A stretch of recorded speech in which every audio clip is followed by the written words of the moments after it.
So the excellencies, distinguished guests, the ladies and gentlemen, thank you for including IEA in this event. The electricity systems around the world. Electricity security matters more than ever, and the electricity system around the world are undergoing fundamental transformation with fast increases in distributed and variable renewable generation sources, with digital technologies increasing the surface of cyber attacks, and with changing climate affecting demand patterns and the supply infrastructure. Just yesterday, the IEA launched a new report on the electricity security covering these three aspects: transitions with higher variable renewables, cybersecurity, and climate resilience in a single report for the first time. The left-hand chart shows massive growth in electricity demand toward the 2040 by 50% to 40,000 terawatt hour in the World Energy Outlook. This growth happens both in steps, the stated policy scenario, which reflects the current policy ambitions of the government, and in the sustainable development scenario, SDS, which shows what will be needed to achieve climate and other sustainability goals. And as you can see, most of this growth will be supplied by variable renewables, solar PV and wind, with widespread policy support and their competitiveness steadily improving. Capacity growth on the right-hand side shows this trend even clearer. Today, in spite of the rapid growth in wind and solar, dispatchable power plants have still dominant share in generation and provide flexibility to integrate the minor portion of wind and solar in yellow in this graph. In the future, whichever path the energy system follows, growth will be dominantly from variable renewables when flexibility from the conventional power plants declines. What needs to be done, first of all, is to make the best use of the flexibility from the existing dispatchable power plants by the market design improvement to reward this flexibility, as well as careful planning of decommissioning. Going forward, new sources and methods for flexibility and stability must be pursued, including the energy storage, demand-side responses, and also the enhancing grid interconnections to cover wider areas is one of the key measures in such efforts. Power systems need large investments to increase the low carbon generations and assets to enhance flexibility of the system to integrate more variable renewables. In reality, however, investments in power sector has been declining even before the COVID-19, staying much lower than what's required for steps, let alone SDS.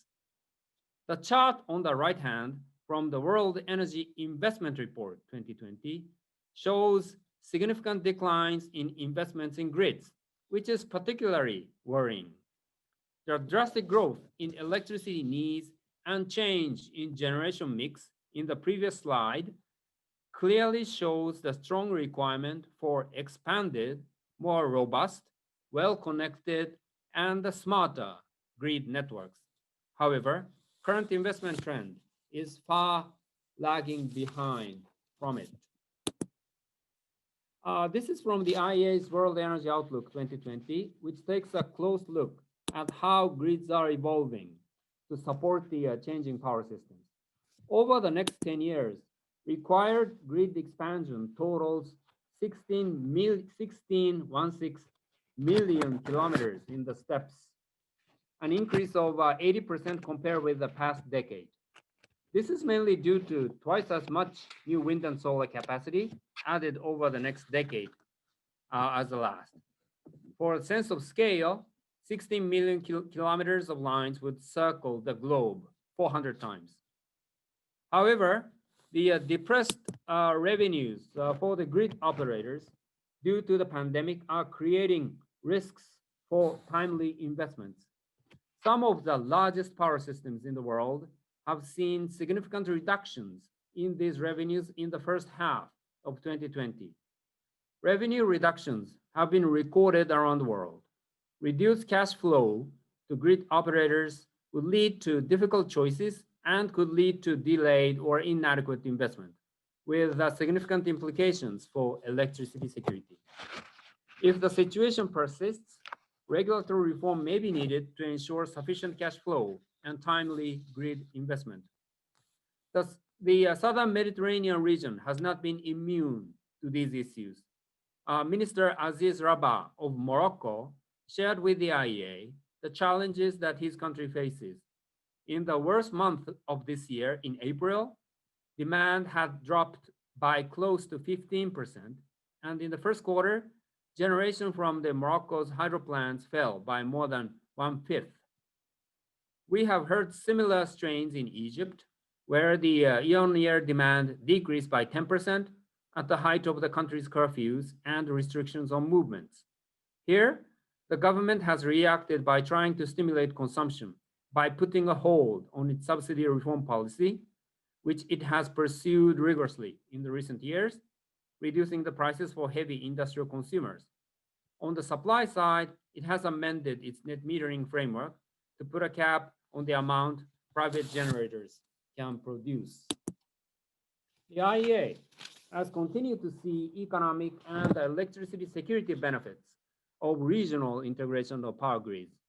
Examination of various advanced cases in Europe and North America points to the crucial importance of coordination by regional institutions as the key for realizing such benefits, and that a good balance must be struck between the integration and autonomy of each jurisdiction.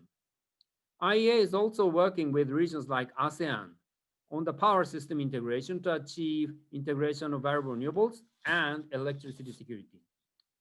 Just as the topic of the discussion panel later today says, a stronger integration of electricity grids of both shores of the Mediterranean is and will be more important to achieve secure and affordable electricity supply under the fast-changing environment surrounding power systems of the region and beyond. It may require a long time, strong and sustained political will, and the stakeholder involvement. But fostering grid integration will bring multiple benefits for economic development in the whole region. I wish to congratulate and thank the Association of the Mediterranean Transmission System Operators for their cooperation and this important initiative.